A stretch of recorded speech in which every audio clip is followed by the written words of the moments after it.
அன்புடன் அழைக்கின்றோம். இவர் இளங்கலை வரலாறு படித்து வருகிறார். இவரோடு கோயம்புத்தூர் மாவட்ட மத்திய கூட்டுறவு வங்கி மேலாண்மை இயக்குனர் பழனிசாமி இணைகிறார். அடுத்து கோயம்புத்தூர் அரசு கலைக்கல்லூரி மாணவர் திரு கோபிநாத் அவர்களை அன்புடன் அழைக்கின்றோம். இவர் இளங்கலை புவியியல் படித்து வருகிறார். தொடர்ந்து கோயம்புத்தூர் அரசினர் பொறியியல் கல்லூரி மாணவர் திரு தமிழரசு அவர்களை அன்புடன் அழைக்கின்றோம். இவர்களோடு கோயம்புத்தூர் இந்தியன் வங்கி பொது மேலாளர் திருமதி சுதா ராணி இணைகிறார்.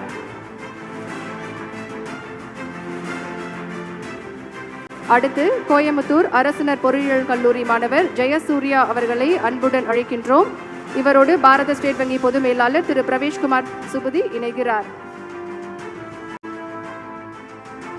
தொடர்ந்து கோயம்புத்தூர் அரசு கலைக்கல்லூரி மாணவர் சரவணன் அவர்களை அன்புடன் அழைக்கின்றோம். இவரோடு கனரா வங்கி மதுரை சரகம் துணை பொது மேலாளர் திரு வி கே பட் இணைகிறார்.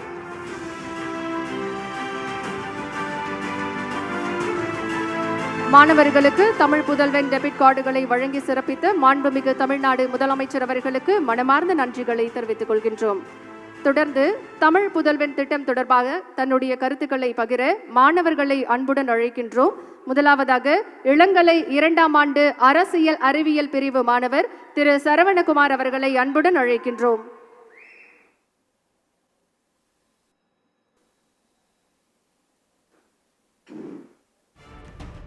அனைவருக்கும் வணக்கம். என்னோட பேர் சரவணகுமார். நான் government arts college Coimbatore political science UG second year படிச்சுட்டு இருக்கேன். என்னோடய ஃபேமிலி பார்த்திங்கன்னா ஏழ்மையான குடும்பம் தான். அப்பா கூலி வேலைக்கு தான் போயிட்டுருக்காங்க. அம்மா வீட்டில் வேலை தான் பார்த்துக்கிட்டு இருக்காங்க. இவங்க 2 பேரும் கஷ்டப்பட்டு வேலை செஞ்சால் தான் என்னை படிக்க வச்சிட்டு இருக்காங்க. இந்த சூழ்நிலையில் போய் எனக்கு எக்ஸாம் ஃபீஸு, புக்கு வாங்குறதுக்கு காசு, படிப்பு செலவு இது கேட்குறது கஷ்டம். இந்த சூழ்நிலையில் காலேஜ் முடிச்சுட்டு நான் மீதி இருக்க டைமில் பார்ட் டைம் ஜாப் ஒர்க் பண்ணிகிட்ருக்கேன்.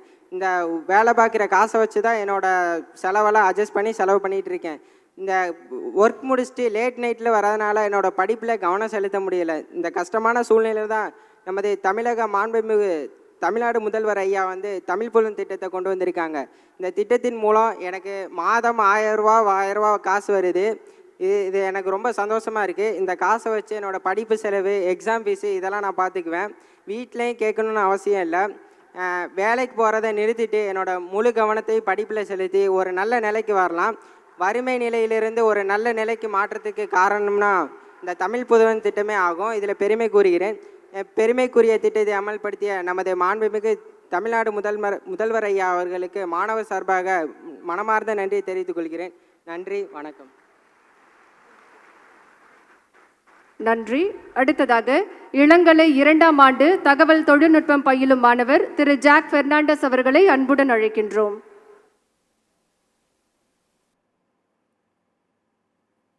அனைவருக்கும் வணக்கம். என் பேர் ஜாக் பெர்னாண்டஸ். நான் சுங்கம் பைபாஸ் ரோடில் இருக்க பிஷப் அம்ப்ரோஸ் காலேஜில் செகண்ட் இயர் பிஎஸ்சி ஐடி படிக்கிறேன். எங்கள் அப்பா கூலி வேலை தான் செய்கிறாங்க. ஊராக போய் வியாபாரம் செஞ்சால் தான் அவங்களுக்கு ஒரு நாளைக்கு சம்பளம். இந்த சம்பளத்தை வச்சு எங்கள் லைஃப்பை ரன் பண்ணுறதே ரொம்ப கஷ்டம்தான். இந்த சூழ்நிலையிலேயே எங்கள் அப்பா அம்மா என்னை ப்ரைவேட் காலேஜில் படிக்க வைக்கணும்னு ஆசைப்பட்டு ப்ரைவேட் காலேஜில் படிக்க வச்சுருக்காங்க. அவங்க படிக்க வைக்கிறதுக்கே கஷ்டப்படும் போது நான் அவங்ககிட்ட போய் என்னோடய படிப்பு சம்மந்தப்பட்ட தேவைகளை கேட்கும்போது எனக்கு ரொம்ப கஷ்டமாக இருக்கும். இந்த சூழ்நிலையில் தான் மாண்புமிகு முதல்வர் அவர்கள் தமிழ் புதல்வன்ற திட்டத்தை கொண்டு வந்தாங்க.